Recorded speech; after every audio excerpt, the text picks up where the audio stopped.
Hi everyone, welcome back to Math with Mr. DJ. Today we're going to be talking about multiplying fractions. First thing you're going to want to do is you're going to want to multiply the numerators, the 6 and the 8. And then you're going to want to multiply the denominators. And in this case, that's the 12 and the 24, the two bottom ones.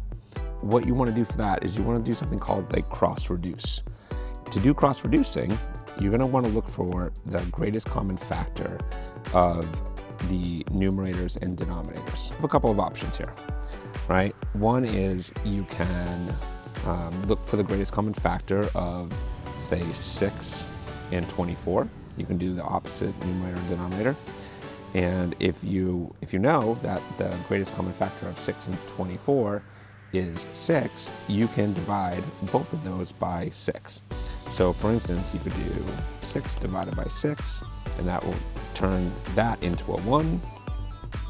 Okay, and then you would do 24 divided by 6, and that would turn that into a 4. Awesome. And then you could also do the same thing with the 8 and the 12. So the 8 and the 12, they have common factors. They have a common factor of 1, 2, and 4. And so the greatest one is 4. So you could divide 8 divided by 4, and that will turn that into a 2. And then you could do 12 divided by 4, and that'll turn that into a 3. And I know that kind of looks messy right there. So let me rewrite that. And let's rewrite it right over here. So like this. So now, instead of doing 6 twelfths times 8 24ths, you could just do 1 third times 2 fourths. Okay? And then, so like I said before, you would just multiply straight across. So 1 times 2 gets us 2. Multiply straight across. 3 times 4 is 12, right? And actually, you can see that 2 twelfths could also be reduced. 2 twelfths could be reduced to 1 sixth, because you could divide the 2 by 2 and the 12 by 2, because they have a common factor of 2. All right, let's go back to this one more time. So 6 twelfths times 8 24ths. So before, what we did was we did cross-reducing with 6 and the 24 and the 8 and the 12. We found the greatest common factors and we reduced them. Another way is you can just look at the fractions themselves and reduce them, right? So for example, the greatest common factor of 6 and 12 is 6. So you could divide both of those by 6. So you could do divided by 6 and divided by 6, which would change that numerator would become 1 over 2 now. Okay, because 6 divided by 6 is 1, 12 divided by 6 is 2.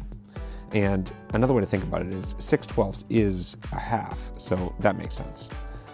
Then over here on 8 24ths, you could divide that by 8, right? So divided by 8, and you would get, that would become 1, and 24 divided by 8 would be 3, and now we would have 1/2 times 1/3. And of course, once again, you would just multiply straight across, okay? And you would get 1, and then 2 times 3 gets us 6. So you get 1/6. And another way to think about that is that 1/2 times 1/3, whenever you're finding a half of a fraction, you can just double the denominator and keep the numerator the same. So 1/2 of a third is a 6, because you're just doubling that denominator. All right, let's head on to one more example here. Let's do 15 28ths times 14 ninths. So what you're going to do again, you're going to want to think about, all right, do I have any numerators and denominators that have common factors, okay? And then you want to try your best to find the greatest common factor. So looking at this one, I see we have 15 and 9. I recognize that they have a common factor of 3. So I'm going to start there, 15 and 9. 15 divided by 3 that's going to turn that into a 5. So I'm going to cross that out and make this a 5. 9 divided by 3, and cross that out. That's going to turn into a 3. And now I'm looking at 14 and 28. Well, 14 is half of 28, so I know 14 will also hop into 28. So the greatest common factor, or the GCF of 28 and 14, is actually 14. So I'm going to divide 14 by 14, and that's going to turn that into a 1. And 28 divided by 14 will turn that into a 2. Okay, so let me rewrite this again. So right now we have 5 halves times 1 third. Okay, and let's erase that a little bit. All right, so 5 halves times 1 third. Now remember, when you're multiplying fractions, you're multiplying just straight across. You multiply the numerators, 5 times 1. That's going to get us 5. And then the denominator straight across. 2 times 3, that gets us 6. So 15/28 times 14/9 is 5/6.